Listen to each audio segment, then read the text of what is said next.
Hola, hola, nos encontramos nuevamente y quiero empezar hablando de lo que es el síndrome de ovario poliquístico. El síndrome de ovario poliquístico se caracteriza por tres hallazgos: sangrados infrecuentes o ausentes, signos clínicos o bioquímicos de hiperandrogenismo y signos ecográficos sugestivos de ovarios de aspecto poliquístico.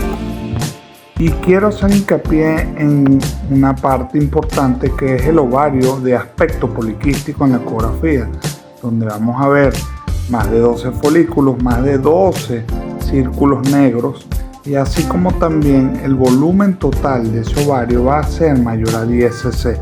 Eso es lo que define formalmente un criterio ecográfico de ovario de aspecto poliquístico. Ya sabiendo esto, entonces el tratamiento va dirigido a la colocación o a la instauración de terapia con anticonceptivos que tengan progestágenos antiandrogénicos, con todas las ventajas que ven ahí en la lámina y con las desventajas del sangrado tipo spotting, un sangrado que generalmente es escaso, pero que también puede llegar a ser abundante, no acompañado de dolor. ¿Ok? Ya con este previo, les digo, nos llegó una paciente de 32 años de edad con un endometrio no uniforme, adicionalmente presentando spotting y con un antecedente de diagnóstico de síndrome de ovario poliquístico tratado con progestágenos antiandrogénicos, solo progestágenos, que se quejaba de spotting y dolor pélvico. Por eso indicamos la histeroscopia diagnóstica. Entonces, ya en las fases iniciales del estudio empezamos a ver cambios. En canal endocervical nos encontramos abundante moco y sangre, a pesar de que la paciente acude sin referir sangrado al estudio. Entonces, bueno, seguimos, ya estamos tratando de pasar a través del canal endocervical y veremos cuáles son los hallazgos. Una vez sobrepasado el orificio cervical interno, fíjense la cantidad de sangre y moco encontrada dentro de la cavidad y eso nos llama mucho la atención.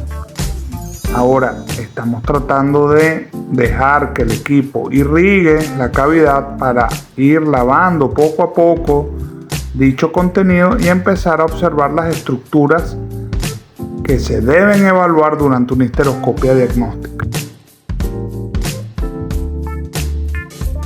Empezamos primero observando una estructura de aspecto polipoideo a nivel del istmo cuello, que nos genera duda, pero al observar alrededor vemos que hay un patrón de micropólipos, debe ser un patrón de micropólipos, por lo que empezamos con los primeros hallazgos altamente sugestivos de endometritis crónica.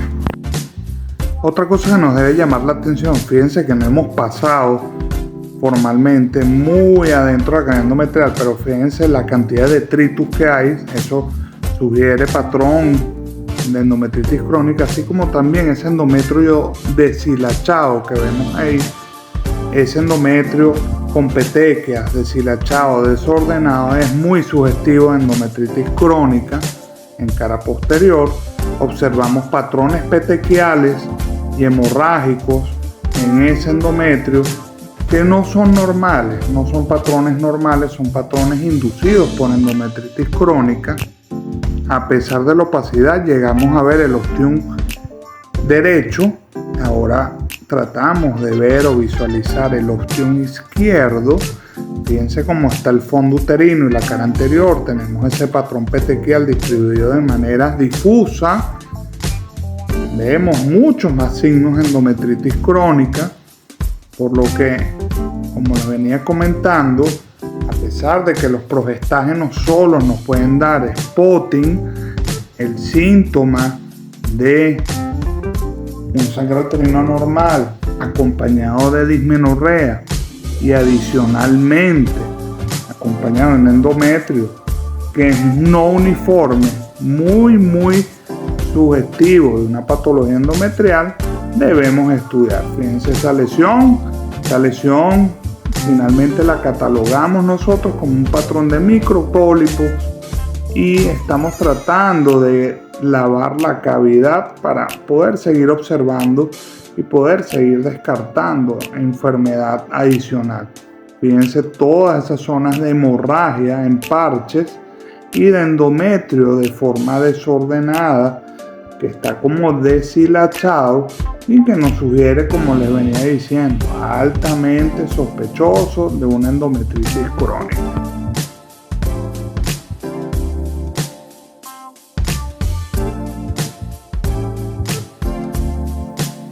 Esta histeroscopia es muy rica en patrones histeroscópicos. Vean acá como vemos cambios sugestivos de desidualización del endometrio, que es un efecto normal de los progestágenos, acompañado de patrones de endometritis crónica. En dicho patrón normal vemos el ostium izquierdo y vemos más adelante otro patrón que es la aparición de un micropólipo cerca del ostium. Fíjense allá, ese patrón es muy típico de endometritis crónica. Y disculpen que repite tanto endometritis crónica, pero es una entidad que está pasando muy por debajo de la mesa y está siendo muy subdiagnosticada. Por lo que no debemos confiarnos de que un paciente está sangrando solo por un spotting, por un progestágeno. Debemos interrogar para aumentar nuestra capacidad diagnóstica. Finalmente, este paciente fue llevado a la realización de una PCR multiplex 1 avanzado que reporta un Mycoplasma hominis y este es el agente causal de esta enfermedad. Los deja el Dr. Héctor Rodríguez, Grupo Ginecomaster.